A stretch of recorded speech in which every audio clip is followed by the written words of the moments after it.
Hello and welcome to Mo's channel. They say that everybody's got a book in them, and everybody has had, according to themselves, it's quite extraordinary lives. But mine, I think, is possibly more extraordinary than most people's lives. When I was 21 years old, I got involved in a political plot, which resulted in my going to prison for 20 years. And most of those 20 years were spent in maximum security prisons, of which there was something like, five in the country at the time. So, going back to 1984 when this all first started, and early 1984, I was a student studying in De Montfort University, used to be called Leicester Polytechnic.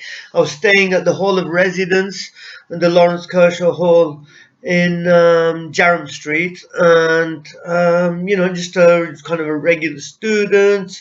It was my first year of studying. I was a bit behind my studies because of issues of my life, going back to when I was a kid and stuff like that, which kind of erupted in my teens and stuff like that.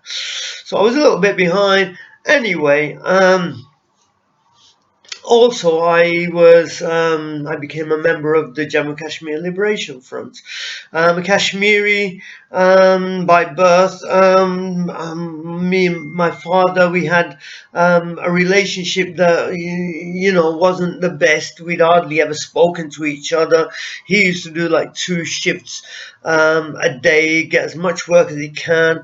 And often I'd see him as he was walking in and I was walking out, or I was walking out and he was walking in.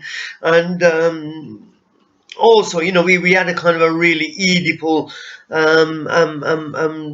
relationship, because my father left my mum pregnant, came to England, and I was born afterwards. So I had my mum to myself for 5 odd years until he turned up, and then I basically wanted to stab him and kill him and all them kind of things.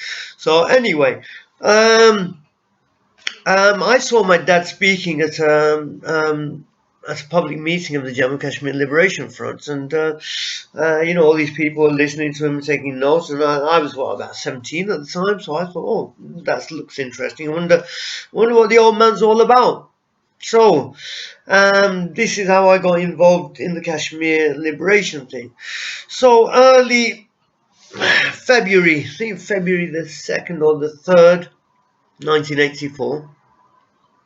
No, sorry, the week before that. The Sunday before that, I get a visit at my student digs by a guy called Musarat Iqbal, who I knew from Luton. We were kind of like mates.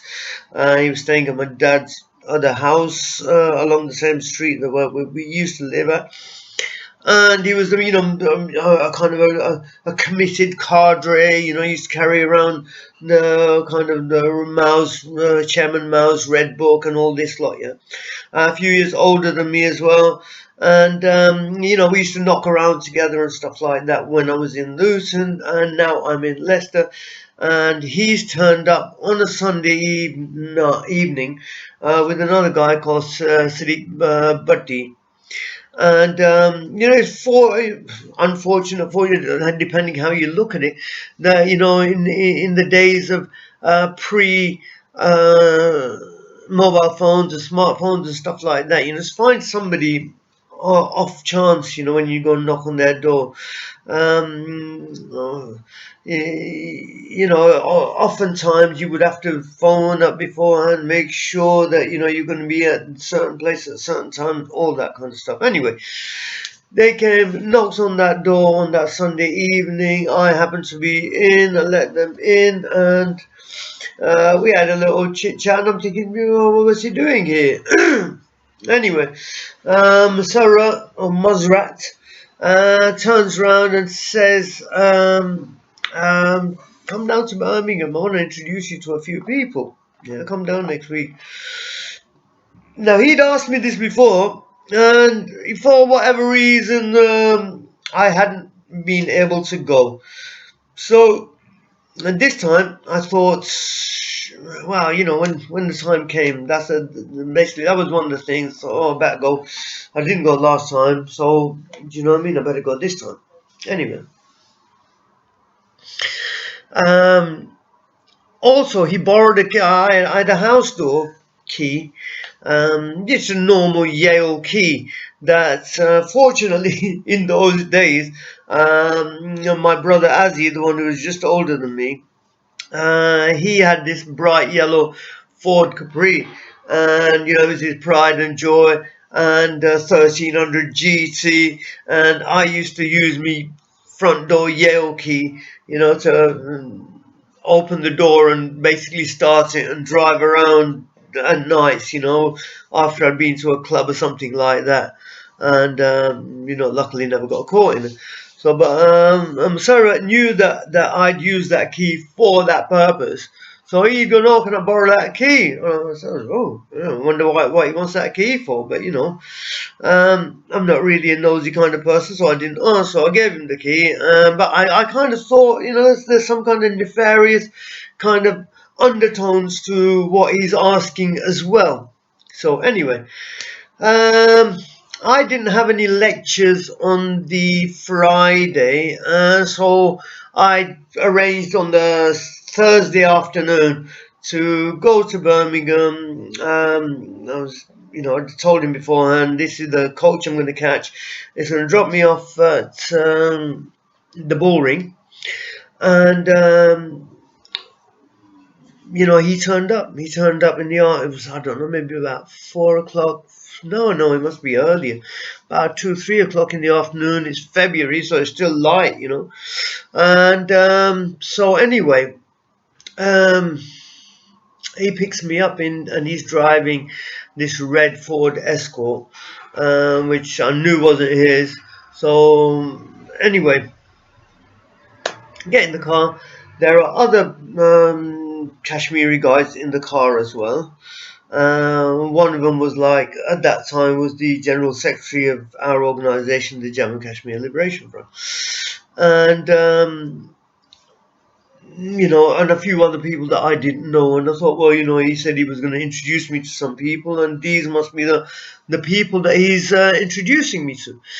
So we get in, and then, we're driving around various suburbs of Birmingham. I don't know Birmingham at all, so I didn't know where we were going. And he, as we're going, he turns around and he says, oh, you've got to look after somebody for a while. Yeah, and I'm thinking, I beg your pardon, I've got to do what? He says, oh, I'll brief you when I get there. And I'm like, suddenly, I'm just, having a different conversation now. Brief, and these are like militaristic terms, you know what I mean? And now I'm thinking, all alarm bells are ringing away. I'm thinking, what's going on? Yeah. So he said, oh, like I said, I'll brief you when we get there. Anyway. The car parks up, we get out of the car, we go up this little dark alleyway, turn into this back garden, had a really tall gate, the walls around it were really high, and there was a scruffy bit of a lawn and a little path that led to the back door. We get to the back door, we go in, and there's, the basic kind of kitchen utensils there. There's a cooker, pretty much a cooker, and a fridge, and pretty much nothing else. I'm looking around, and there are other guys there, ranging from 20s to maybe mid-30s, something like that, and everybody's kind of going around like they've got some kind of designated task, you know what I mean, and we've just like, boom, come in.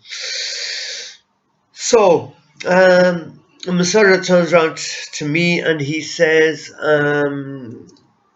Maqbool Butt, you know Maqbool Butt, and they're going to hang him.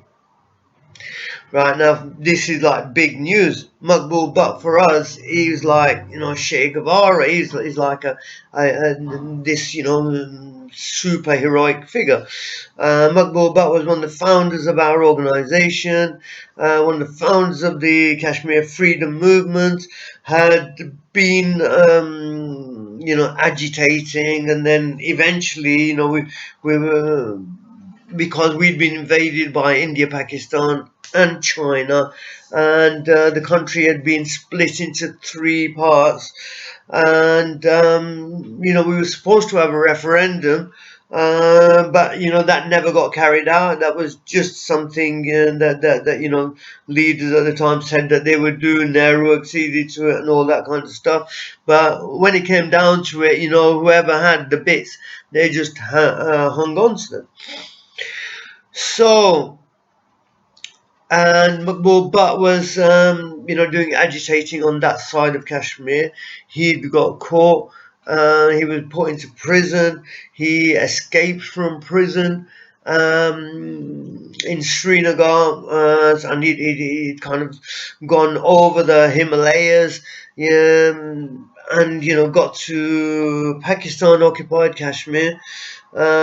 Stayed there a while, and then because he was like one of them guys that he can't not do things. Other people maybe just sit back and think, yeah, mate, but no, not him. So he got up and he went back to Indian occupied Kashmir again, doing some agitating. They've got involved in a firefight with the army there. He's got captured, and this time they haven't kept him in a prison in Srinagar. They've took him to a prison in New Delhi, the Tihar prison, and the news had come that he was in the death cell. And so I said, what do you expect to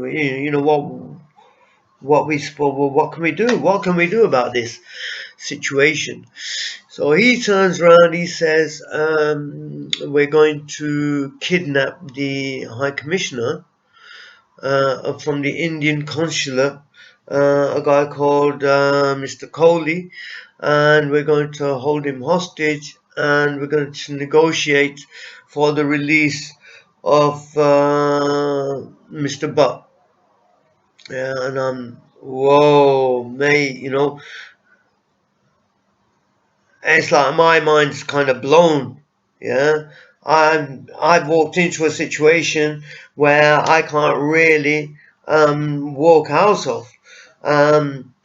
Not only are the people are there who are doing their designated tasks and everything like that, they're armed. One of them's got a revolver, another one's got what looks like an AK-47, and I haven't been given a choice. If he didn't ask me the week before, when he came to see me in Leicester, look, Mo, this is what we're planning. What do you think? Do you know what I mean? He just went, well, I'm having you. This is the role that you're going to be in. That's why he didn't tell me. I've left Leicester. I've told the lads there I'm going to Birmingham. Anyway, so I'm going, whoa, yeah, I can't be involved in this. You're saying you're going to kidnap this guy. You're going to hold him hostage. It's going to take time. Yeah, I haven't got time. I said, this is Thursday. Kidnapping is going to take weeks. I have to be in Luton Magistrates on Monday for a driving offence. I said, if I'm not there, I've got links to the Kashmir Freedom Movement. If I'm not there and this guy's been kidnapped and bombed, they're going to be looking for everybody. They'll be coming to my door and it'll be on top for you. So because I'm just like, he's just put it on me, and it's not fair. It's not right. Yeah, what he did, it's not right. That I didn't have a choice. Yeah. So I'm looking for kind of like face-saving way out. Yeah. I'm thinking that if there was a chance of saving Mr. Butt's life, yeah, and it came out that because of me, Yeah, it never went. It didn't go ahead. The people wouldn't be saying, people didn't know me. They knew me dad. So it would be, oh, Mr. Malik, Shafi Malik's son. Yeah, it was him that, what I mean, they could have maybe saved Maqbool Butt, but because of Malik Shafi's son, Riaz, they didn't, it never went ahead. So, this was the kind of predicament I was in. So I'm kind of looking face everywhere, blah, blah, blah, blah, blah. Yeah, he's going like, oh, right, what we'll do is you stay here, yeah. We're gonna kidnap him, and on Sunday I'll get a replacement for you. So I'm in heaps and heaps of trouble, yeah. But at least I've got an out. I've got a day that I think I've kind of keep my head down a little bit. Maybe just what I mean. Don't do a lot. Yeah, and I can make it maybe slip away on Sunday, and that's me. So he kind of he says to me, he gives me the ransom note. He says, make a fair copy of the ransom note. Yeah. So I get the ransom note. I'm looking at the ransom note now, and basically they're going, they want the release of Maqbool Ahmad Butt. They want the release of Hamid Butt. They want the release of Riaz Dar. The other guys are on. They're all in Delhi, in Tihar prison, but Maqbool Butt is the one that's on the death sentence, and that is the death that is about to be carried out imminently.